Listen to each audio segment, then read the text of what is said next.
Hello and welcome to the final season preview for the 2026 season. I think I speak for us both when we say thank goodness. I don't know if we'll do this again next year. We're not. Um, This took way too long for us to do. appreciate Eli holding it down for the last two with the Rangers and the Blue Jays.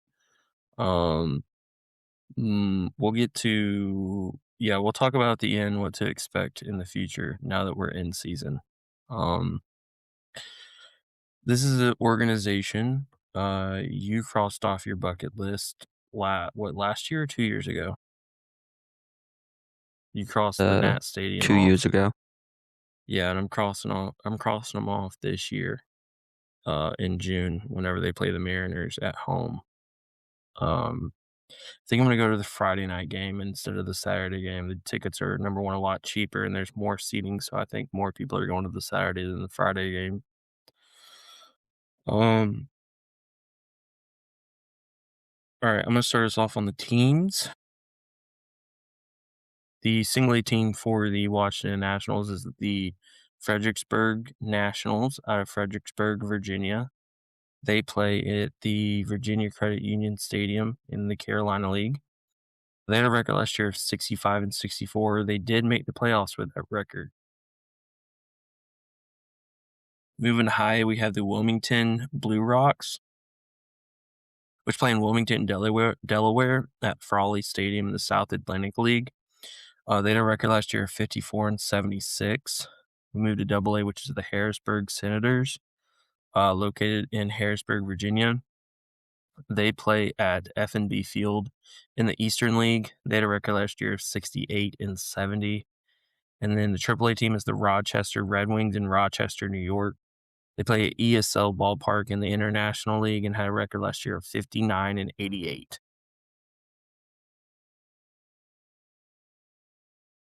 Jumping into our players, number one on our list is Eli Wiltz. He's a shortstop. He's the number 10 prospect in all of minor league baseball, the number 8 shortstop prospect. What are you doing? Can you still hear me? Yes.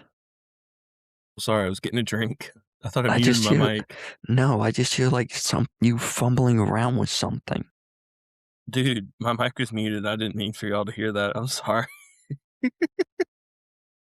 You can tell this is the last one because we're at our wits' end with this.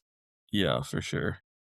But getting back to Wiltz, he played 15 games in a single A last year, had a 300 average, 368 on base percentage, 375 slugging, 0 home runs, 5 RBIs, and 2 stolen bases. Was a 2025 first round draft pick, the youngest first round draft pick since Ken Griffey. Is that senior or junior? That is Junior. Junior. Okay. Is far more advanced from the left-hand side of the plate and does a good job of making contact. He's very good at going to be a gap hitter than true power, so much more gap to gap. Has the speed and hands to play at short. Yeah, through 5 games so far this year, he's got 2 doubles, 2 RBIs, and already has 6 stolen bases in 5 games. I don't think the Nationals are gonna move him up super, super quick, considering he's a 2025 pick. If he does move up this year, I think it's no higher than high A, in my opinion. Yeah, I mean that's as far as I see him going, unless he just pops off. Yeah. Moving to number 2, we have Travis Sakura, right-handed pitcher. He's the number 51 prospect in all of baseball, the number 6 right-handed pitching prospect. Last year, he had 12 starts between rookie, single A, high A, and double A. In those starts, he had a 3-1 record, a 1.79 ERA. He pitched 45 and 1/3 innings with 79 strikeouts, a 120 average against him, and a whip of 0.77. His 2025 season was ended short in August. or it ended short in July, but had surgery in August due to having a torn UCL. He will not make his 2026 season debut until probably August of this year at the earliest. It wouldn't shock me, though, with how high the Nationals are on this guy if he just sits out for the whole year, to be honest with you. He's got a fastball in the high 90s, a splitter in the mid 80s. That is just a disgusting pitch. His sliders in the low 80s. When he does make his return, though, if it is this year, I would say don't expect much in the innings category, considering the fact that I think the Nationals are going to kind of wrap his arm in bubble wrap and just give him innings to get some time on the mound. He is a big presence on that mound, being 6'6" at 232. But he's a big old Texas kid. Like, he's got the speed to blow by guys with the fastball. And that 1-2 combo between the fastball and the splitter is a disgusting combo. Number 3 on our podcast is somebody we've talked about before. If you've listened to on our podcast, not our list. Like I said, I'm to the end of my wits with these things. We've done. We put out. Shut up and go. What? Just go. Fine. This is somebody we've talked about on our podcast, especially if you've listened to our World Baseball Classic episode. This is Harry Ford. He's a catcher. He's the number 66 prospect, number 8 catching prospect. Played 97 games in AAA last year in Seattle, or for the Seattle team. Had a 283 average, a 408 on-base percentage, a 460 slugging, 16 home runs, 74 RBIs, and 7 stolen bases. He did get 8 games in the majors as well last year. Had a 167 average, 250 on-base percentage, a 167 slugging, no home runs, 1 RBI, and no stolen bases. He was a 2021 first-round draft pick. He was traded from Seattle for Jose Freyer. If he can keep the on-base percentage up, he can definitely make it to the pros, especially with a 408. The speed has dropped as he's gotten older. Still fast when compared to other catchers, though. Yeah, so far since coming into professional baseball in 2021, he's had one season where his on-base percentage was under a .400 number. He's off to a slow start this year, which isn't probably it's probably not the best, but at the same point in time, new organization, new sites, new teammates. I wouldn't expect this lull to kind of stay. Through 9 games, he's got a 152 average, a 293 on-base percentage, a 212 slugging with 3 RBIs, no home runs, and no stolen bases. The biggest issue right now is his strikeout count is ridiculous. He's on a pace to have a lot of strikeouts this year. 11 strikeouts through 33 at bats so far. Yikes.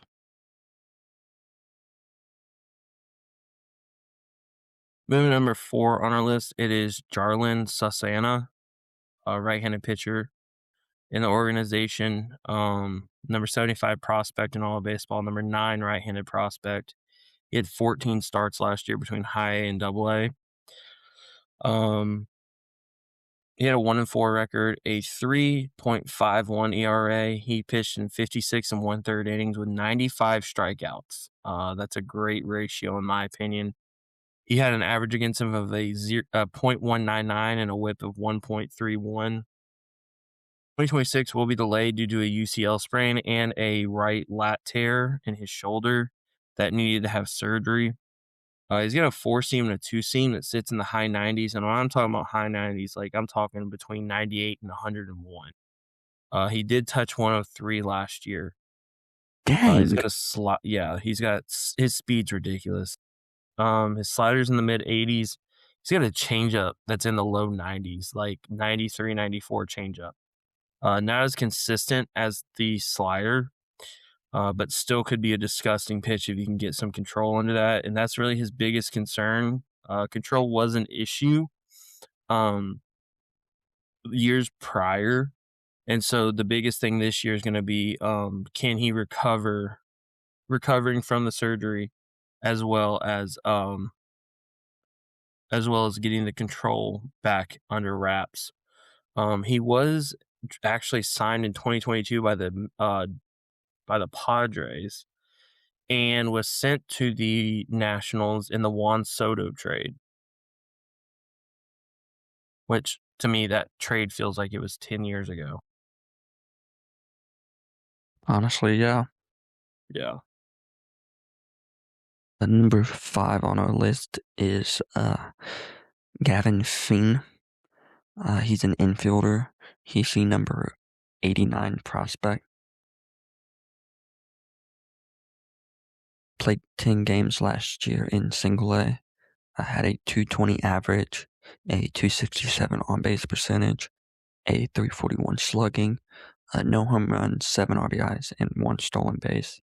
He was a 2025 first-round draft pick traded from the Rangers to the Nats for Mackenzie Gore. Has a sort of unorthodox stance that can still put up numbers.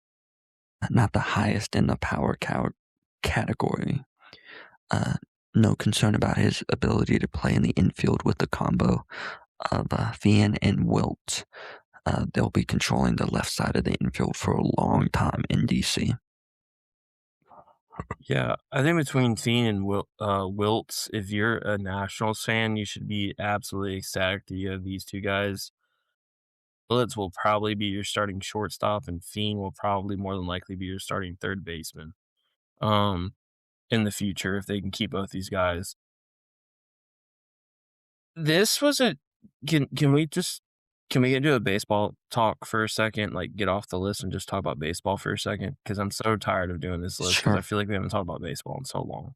We just talk about stats. We haven't talked about actual baseball. So we're going to talk about actual baseball for a second. Okay. This Mackenzie Gore trade, whenever it came out earlier this year that they had traded Mackenzie Gore to the Rangers, and we'll get further down in this list and you'll be like, holy cow. Like, then the Nationals got, hold on, let me look. There's one other guy on this list that we have. Well, let me find him. They got, okay, here we go. They got Finn and Devin Fitzgerald. Both of those guys on this list came from the Rangers in this trade, right? And so I'm over here scratching my head earlier this year. I'm thinking, what are the Rangers thinking? I remember when the trade came out and we talked about it earlier, we both said that the Rangers or the Nationals got the best part of that deal. Like, do you realize that on our list right now, the Nationals have 1, 2, let me see who else, 3, 5. Seaver King, no. There's one other guy. Hold on, I'm looking at him. Who are you looking? What are you looking for? 4 guys that were traded to them. Oh, okay, yeah. 4 guys on this top 10 list that were traded to them that were drafted in either the first or second rounds by other teams, right? So I'm over here scratching my head. What in the world do the Rangers see in a guy like Mackenzie Gore? I mean, in 2024, Gore had a 10-2 record, 10-12 record with a 3.90 ERA over 32 starts. Last year, Gore had a 5-15 record with a 4.17 ERA over 30 games, okay? Through 2 games so far, or through 3 starts so far, he's 2-0 with a 2.76 ERA. He's pitched in 16 and 1/3 innings, only given up 9 hits. He's given up 2 home runs in his 3 starts. He's got an average against him of a .158 and a whip of 0.86. Like, this is honestly going to go down if these guys can end up, like, if Fiend and Fitzgerald can end up becoming the stars that they should be, this could be a huge trade for both teams. Yeah, definitely. I think this will either be seen as a good trade for both teams or a one-way trade for one team. I'm going to look this up really quick because I want to see American League. Whatever you're doing, dude, it's making so much noise. Pitching. My mic came loose. Like, Mackenzie Gore right now is a top 4 pitcher, starting pitcher in the American League. Actually, in all of baseball. In all of baseball, he's the number 4 pitcher right now in all of baseball statistically. Like, this is going to go down as a trade that is beautiful for both teams. No, yeah.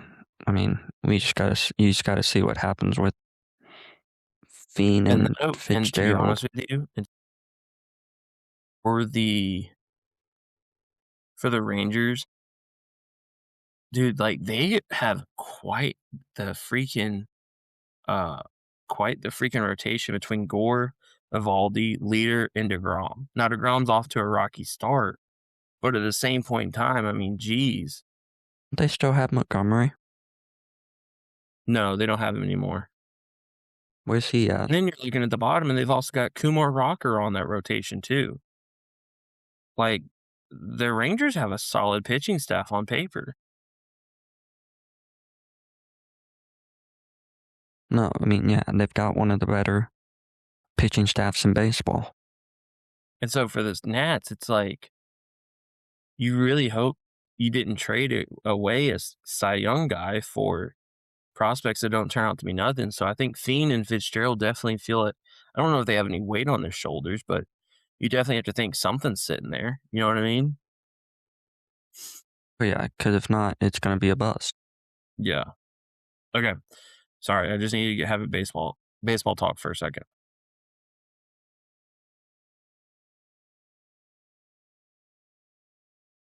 Going to number 6 on our list, we have Luke Dickerson. He's a shortstop, second base prospect. He split 2025 between rookie and single A. He had a 2.08 average, a 3.15 on base percentage, a 3.26 slugging with 6 home runs, 41 RBIs, and 22 stolen bases. He's a 2024 second-round draft pick by the Nationals. He has impressive power for his age. The biggest thing, though, is needing to cut down on his cutting down on swings and misses, to be honest with you. Now, I think some of that has to do with the fact that he did come into the season last year with a wrist injury. Needs to quicken the swing or make more contact with the fastballs and the sliders. But dude has the ability to fly on the bases and on the field.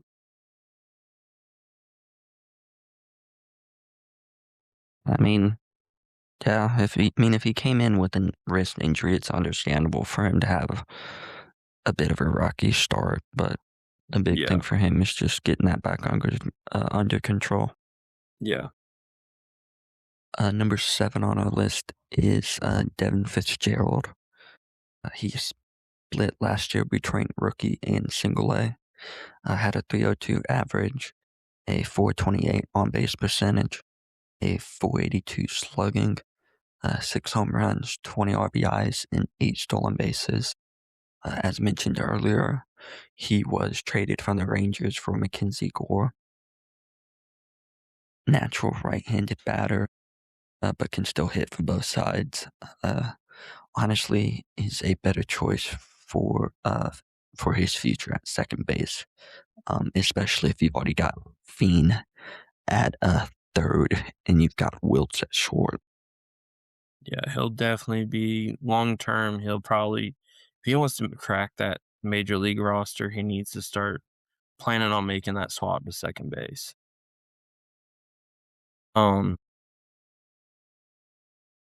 Moving to number 8 on our list, we have Seaver King. He is a shortstop in their organization. Last year was split between high A and double A. He had a 244 average, a 294 on base percentage, a 337 slugging percentage, 6 home runs, 43 RBIs, and 30 stolen bases. He's 2024 first round draft pick. His biggest thing really needs to be on working on controlling the zone and not chasing as much. I think with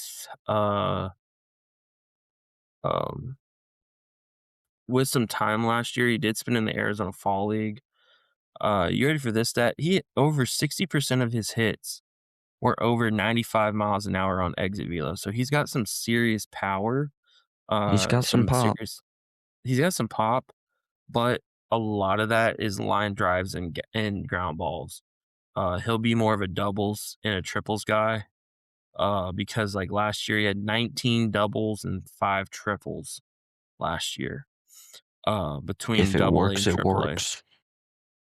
But with that, this dude can fly around the bases. Like he has unmatched speed. And he's focused on shortstop, but in all seriousness, I mean, he's 6 foot. I don't see why if you don't think if you really want him in the lineup, why don't you just stick him in the outfield? You know? Let him play that center field spot almost like a Harrison Bader or like a or like a Victor Scott, you know? No, yeah, definitely. If he's got the speed for it. Yeah.